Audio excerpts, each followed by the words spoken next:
The true value of an aspiration.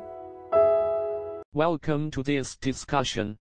Today, we are going to look at some material that raises a very interesting question. Why would a person who has just begun their journey to benefit all sentient beings and pursue enlightenment, what we call generating Bodhisattva, be respected by senior practitioners like Sravakas and Pratyekabuddhas, who have been cultivating for a long time but are mainly seeking their own liberation? The material uses a prince metaphor to explain this, so let's take a look. The analogy highlights a concept of noble nature or lineage. Think about a newborn prince. He may not have any abilities yet, right? But because of his noble bloodline, the ministers naturally show him respect. Similarly, what is the source of the newborn bodhisattva's nobility? It's that vast and selfless vow to benefit all beings, which is Bodhisattva. And this Bodhisattva inherently includes great compassion within it.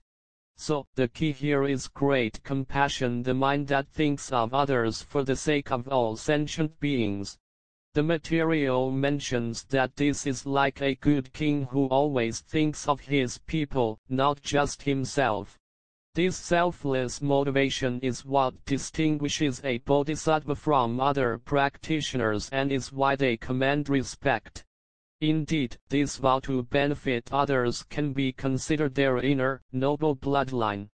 The material also talks about the mastery of great compassion, which refers to the process of continuously practicing until compassionate and altruistic actions become as natural and skillful as breathing.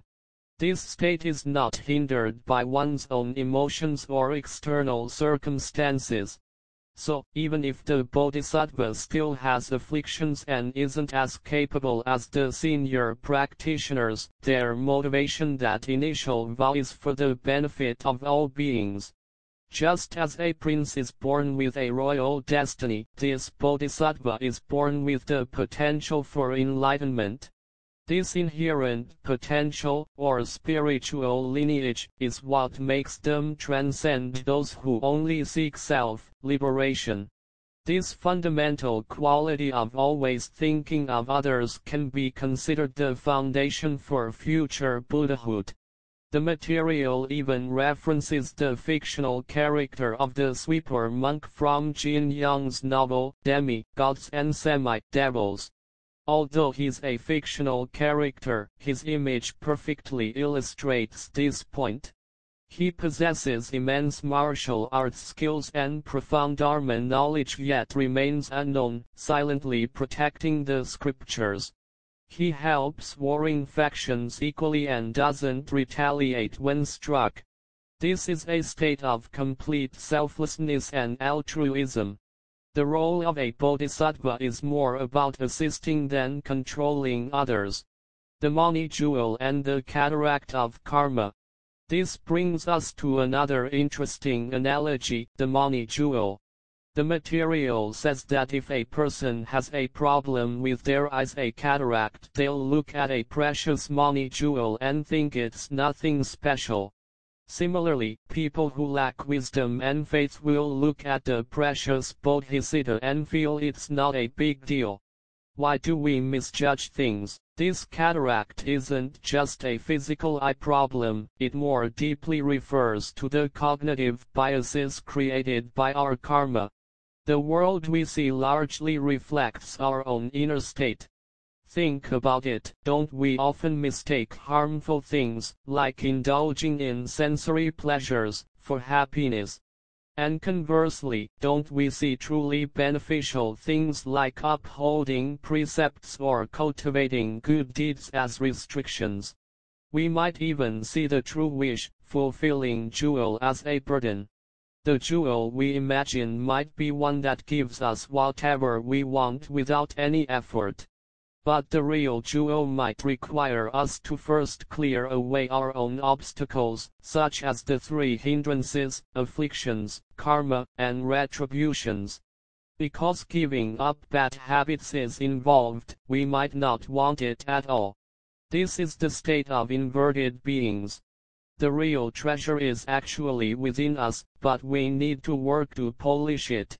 If our minds are filled with attachments and afflictions like dirty water, then even the most precious Dharma teachings or opportunities can't be held, and we may even reject them.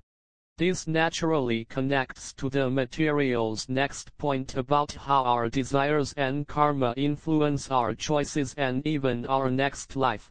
It says that rebirth is often a result of a strong, fleeting desire at that crucial moment, like being drawn to the site of parents' union. We might be pulled in without even knowing what kind of family we're entering. This shows how desire can blind our judgment. We are led by our strong habits and preferences, and we naturally gravitate toward environments that can satisfy those desires, even if they aren't ideal in the long run. For example, if we are very attached to food, drink, and entertainment, we'll likely be drawn to environments that can fulfill those desires. Conversely, we might reject a family of wise bodhisattvas that could help us in our cultivation because our habits don't align with their life of following rules and benefiting others. This is the result of past karmic connections such as repaying kindness or seeking revenge and personal habits all intertwined. We are always drawn to people and things that resonate with our inner state. It really seems our inner state and our perceptions profoundly determine how we see the world and make choices. Let's briefly summarize the key points we've explored today. The preciousness of the Bodhisattva path lies in the selfless vow of great compassion to benefit all sentient beings. This vow itself gives the practitioner an inner nobility, like a prince. However, our perception is often clouded by the cataract of our own karma, making it difficult to discern what is of true value, like failing to see the worth of the money jewel. Finally, we'll leave you with a point to ponder. The material today revealed how our deepest desires and habits act like invisible strings, pulling us toward our choices and even influencing our future direction. Could you take a moment to reflect on your own deeply ingrained views or desires? Are they unconsciously influencing your judgment of people and things? Could they be causing you to overlook the truly valuable people, opportunities, or teachings in your life that are as precious as a money jewel?